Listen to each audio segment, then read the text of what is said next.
যুব ও ক্রীড়া মন্ত্রণালয় এবং স্থানীয় সরকার পল্লী ও সমবায় মন্ত্রণালয় আসিফ মাহমুদ সজীব ভূঁইয়া উপস্থিত হয়েছেন।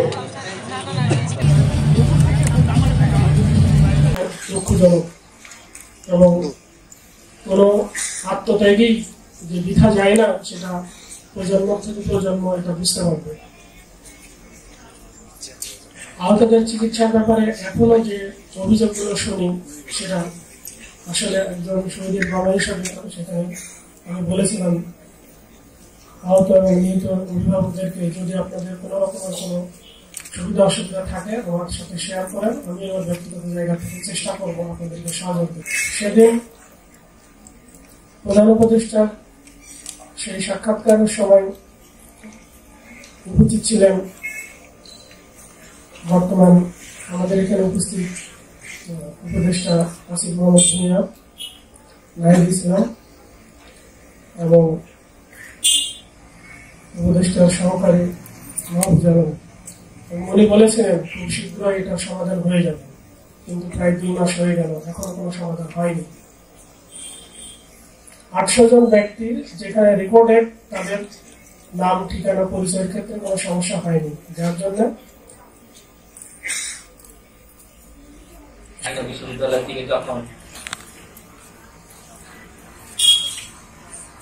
জাহাঙ্গীরনগর বিশ্ববিদ্যালয় থেকে ঢাকার দেশে যখন সকাল 11টায় রওনা দেন,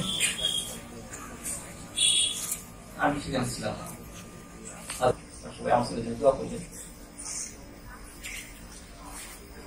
আমার ছেলে শহীদ হয়েছে। শহীদ হওয়ার পর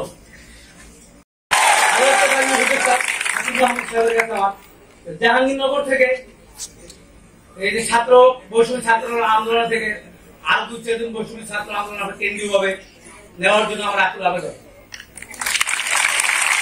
এবং সর্বশেষ আমার দাবি আসলে আজকে আমাকে ফোন দিয়েছে দুই ফাউন্ডেশন থেকে 5 লক্ষ টাকা দেবে, 3বার ফোন দিয়েছে চেক রেডি।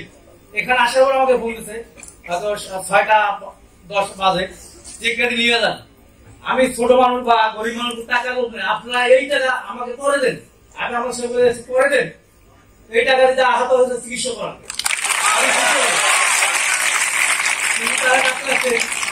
কিন্তু যে কষ্ট যারা হাসপাতালে পথে কেউ চিকিৎসা করে, আজকে এক ব্যক্তি আসছিল খুব কষ্টে, শীত লাগে, উপদেশ আসতে দেরি, সে আমি রিক্সা উঠিয়ে দিচ্ছি, দাওয়াতে আপ্যায়ন করার চেষ্টা করছি, সে স্যারের সাথে কথা বলবে, আমি নাম্বারও দিয়ে দিচ্ছি জাহাঙ্গীরনগর, হয়তো বেয়াদি হয়েছে, অনেক স্যারের নাম্বার দিচ্ছি যোগাযোগ করে, আসলে কষ্ট লাগে।